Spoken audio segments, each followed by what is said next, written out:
Om Shanti. Welcome to Masters of Change. Stories are the jewels that enable us to learn more than our own life experiences can teach us. So just on those lines, we are here to share another wonderful story from a very special guest who's with us today. We have Sister Suzanne from Germany. She has been practicing meditation and experimenting with spirituality in her daily life, and will be sharing a bag of stories, a bag of challenges that she has flown over with us today. Om Shanti, we welcome you on the show, Sister. Thank you, Om Shanti. Thank you. We would want to understand from you, how did meditation come into your life? How did you begin? Yes, it was at my age of 35. Okay. I was living in Hamburg, in a German city, and I had tried a lot of things up to that point. I was much influenced by the 68 movement and students' movement. Yeah. I think you know about it, maybe. Right.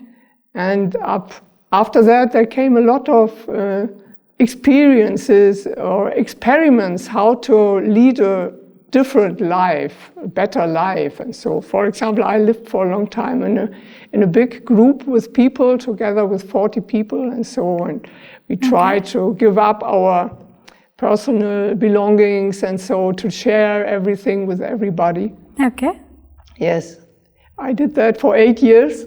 Wow. But then it was enough for me, and then I went back in my own space, and I lived together with one woman in Hamburg. And she was a little bit ill and went to doctors and so on, and they couldn't help you. And then there was a doctor, she said to her, "Oh, I can't find anything in your body. I think it's something with your soul. You should go to Brahma Kumaris, you should go to learn meditation." Okay. Go and learn meditation. And she did that. And she immediately had the experience of having that she's a soul. She had this in the first meeting. She had this experience, and she started to do the course and started immediately with all the practices of a Raj Yogi. Right. And because I lived with her together, I was confronted with a little bit different lifestyle. For example, she started to eat vegetarian food and so on. Yeah. And I was a little bit amazed in the beginning and a little bit critical and observed what is happening here now and so what is she doing? And then one day I came into her room and she was just meditating. And I looked into her eyes, and that really touched me. It was a very special vibration I catched from her drishti. And so I got curious. Something is there. I want also to know. Then I went also to the center and did the course. Okay. And started to meditate. Wonderful.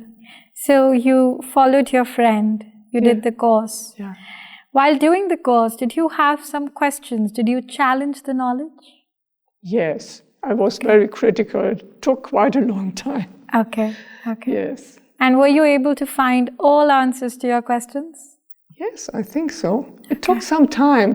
For me, some time also to follow all the principles. Because I really had to check, is it really good for me to do all this? But the first experience which I really followed was to meditate. I really felt that was very, very good for me and was really calming me down. Yeah. Because I was really, I would say, in a deep crisis in my life. I didn't know how to go on, which direction. I didn't have a proper education. I didn't have a profession. Okay. I didn't know how to earn my money, and so there were a lot of things which were not working properly in my life. Yeah. And the first thing was really this meditation and this calming me down. I had also many mental problems. I was very afraid of, I felt so much lost in this world and so, and I could not stay alone long time, and especially in the night I had really very much fear. And and through this meditation I could experience that I calmed down more and more, very slowly. And I just did that in the beginning. I started to meditate regularly. So as you went on, you were 35 when you did the course, but you went on, you practiced. What changes did meditation bring in your life? Both internally and externally. What were those changes? Yes, the first change was that I really got my first job. The same day when I started going to the morning class, I started my first job. That was working with handicapped people. I hadn't learned this to do it, but I did it, and it showed up later that it was my profession, because then after 3 years I did the education for becoming an educator, to work with people, with children and handicapped people and so on. So that was first change. And then that my fears suddenly, slowly reduced more and more. But that took some years. That took some years. Also, it took also some time, but my image of myself changed more and more. I had a very, very low self-esteem. And slowly, I built it up. It took a long time. And it was a process of becoming aware of my own powers, and that I am someone who has something to give to the world. I didn't know that before. I thought I was nothing. So I'm sure you must have also had to change your diet, maybe your circle, a lot of things that you were choosing not to do now. Yes, that was very easy for me. I changed my diet from one day to another. It was no problem at all. I didn't smoke, I didn't drink alcohol, I didn't take drugs, so that was all no question for me. How did your friends and your family see changes in you? How did they respond to it? They were quite critical. Yeah. But in the beginning I was very enthusiastic, and I shared and tried to bring them also to the center. My mother did, she came then also, she joined a little bit this. But my brothers and sister, they were quite skeptical. So, but this has changed, and after years also now my sister and her husband, they like it. They also, I can also sometimes help them when they have questions, because they have become old now, and this question of what happens after death, and so I shared with them. So currently, sister, what are your engagements? Do you stay at the center? How have things been? Lived alone for 25 years. But 1 year ago, it was during Corona time, I suddenly had a thought, so I can't stay no longer in this. I have to do something. So I have to share my qualities. I don't want to stay in my flat alone during this Corona time any longer. And then I went to our retreat place in Germany. It's called Moringen. So in the middle of Germany, in a very wonderful place.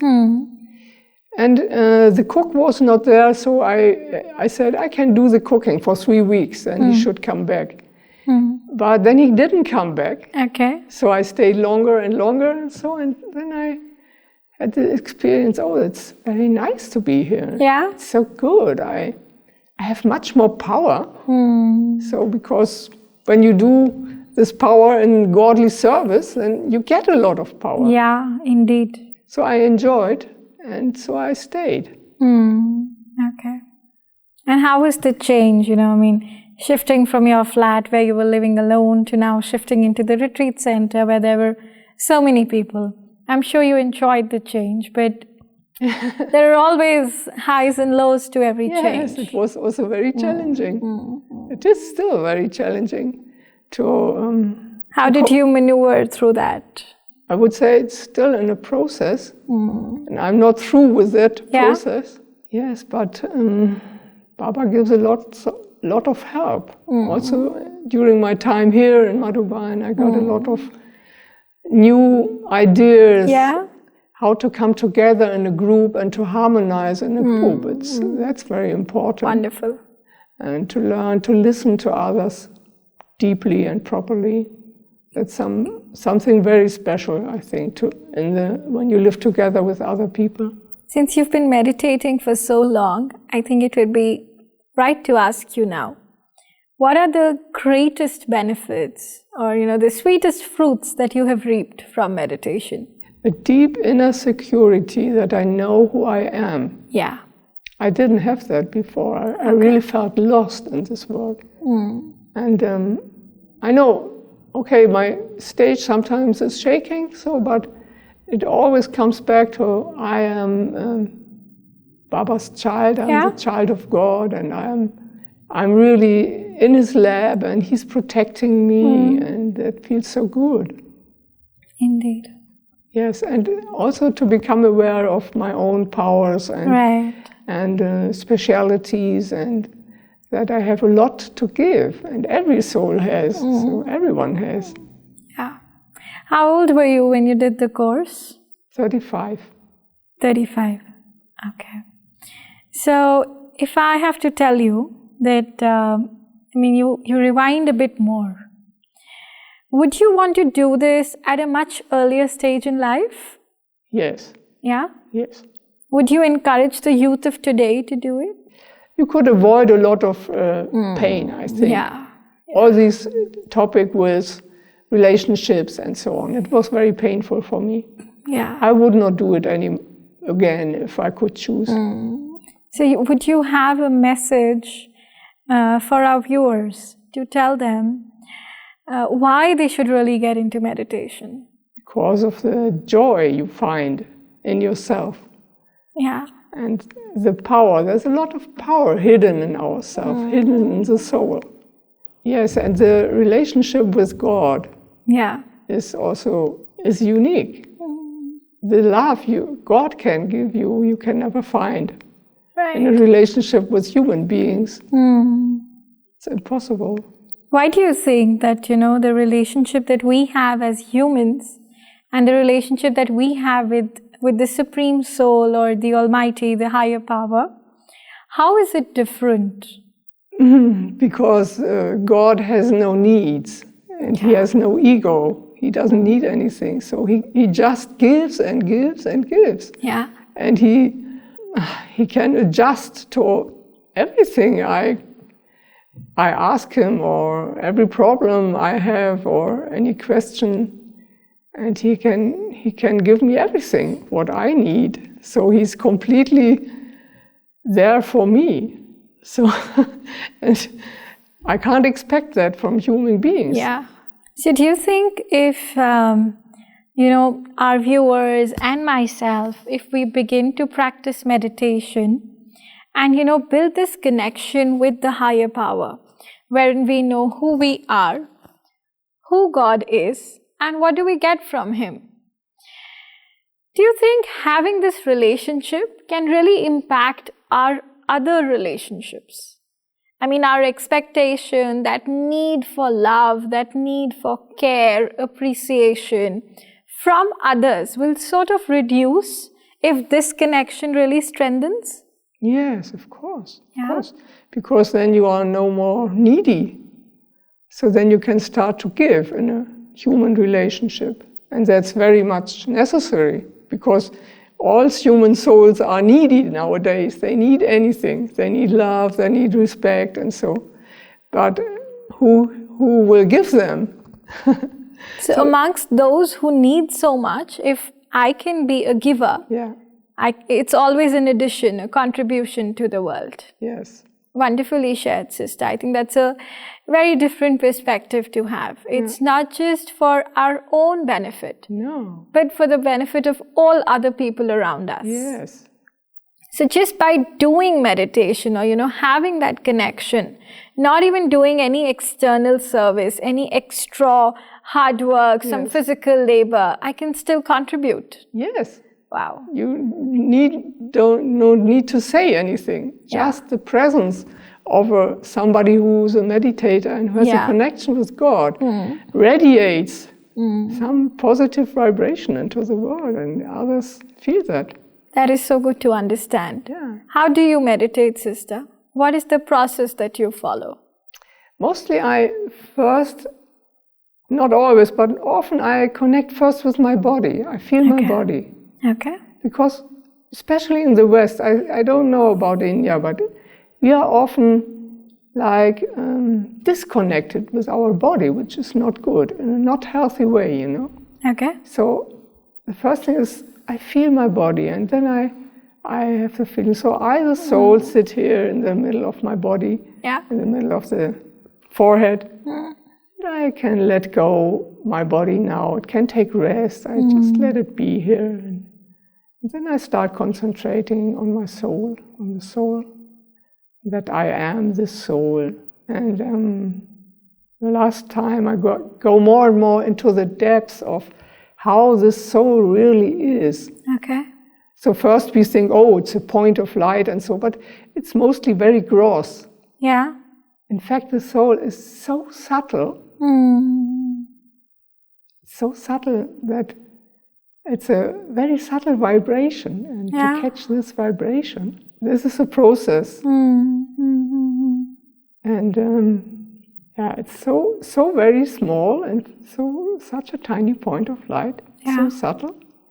It has a very unique vibration, a very soft, and on the other side also very concentrated. You can be very concentrated. I think it's also very powerful because that's the life in us. Yeah. So when you say that, the process that you use to meditate is you sort of sit comfortably or, make peace with who you are, connect with your body, and then after you make that connection, you realize your own body, then you sort of detach from your physical self. You just let your body set free. Yes. You let your body relax. Yeah. And then your concentration goes here. Yes. In the middle of the forehead. Yeah. Okay. And then you concentrate here and you get deeper and deeper into that concentration. Yes, I try to feel it also. Okay. I try to feel the subtleness of the soul. It feels very nice. It's such a nice experience. It's much more soft and subtle than when we are in a normal consciousness. Yeah. Yes, and then different possibilities. Sometimes I go more deep into the soul consciousness and in special qualities of the soul. First is mostly peace and this, to be completely still. Yeah. But can also be other qualities. And then often there comes this connection with the Supreme. This is very different. Sometimes the love is suddenly there. I don't know why. I just suddenly feel it, and it's then also very nice, very nice. I've never experienced it with a human being. It's very soft and like an ocean and like a very sweet energy. I think from what you say, sister, meditation sort of makes you feel whole.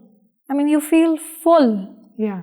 You don't feel the need to, get something, get someone, get a certain feeling from somebody. Yeah. You're just complete in your own self. Yes. Right.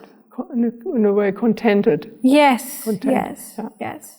Yeah. So I think that is a beautiful benefit to reap from meditation. Yeah, it is. Yes, you become in a way also independent. Yeah. From outside things or other people and so on. So now if you look at your old self, 35-year-old Sister Suzanne, do you think you made the right choice of following this path? Yes, of course. No doubt.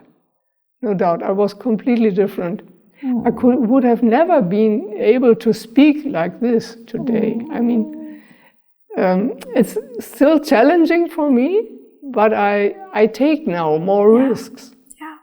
I just accept a challenge easily, more easily. Yeah.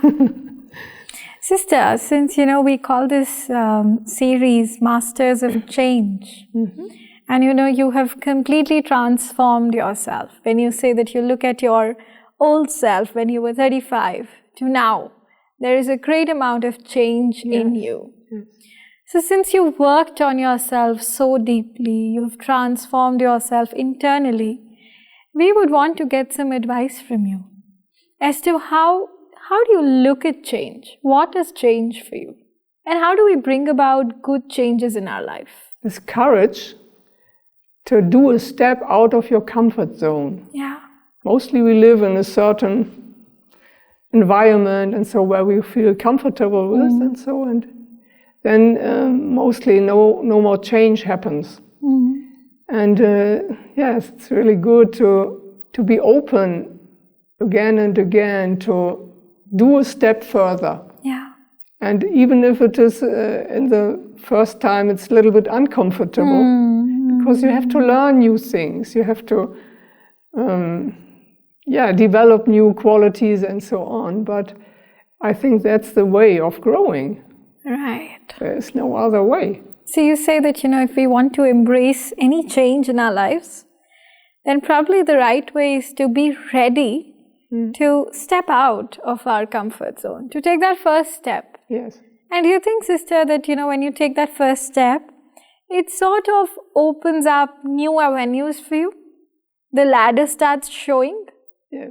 Yeah? Yes, it is like that. I think so. It's like going into a new room. And then you see the room, and suddenly you see, oh, there's another door. I could open this door, and then there's another room, and so on. Yeah. There's a famous German poet, Hermann Hesse. You may be knowing him. I don't know. He has made a wonderful poem about this process. It is called Stufen, which means steps. Okay. And he's describing this process of life. How you go always one step after another, and so on. You should always open your heart for the next step and ever be ready for saying goodbye. It's a very touching poem. Yeah. This also reminds me that, if you want to bring in anything new into your life, you must make space for it. Yeah. And making space can also mean that you have to let go of something old. Yes. Just like in the case of habits. Yeah. So if you want to change a habit or get a new habit, they say that you must let go of an old habit. That's right. And make space for the new one. Yeah, that's right.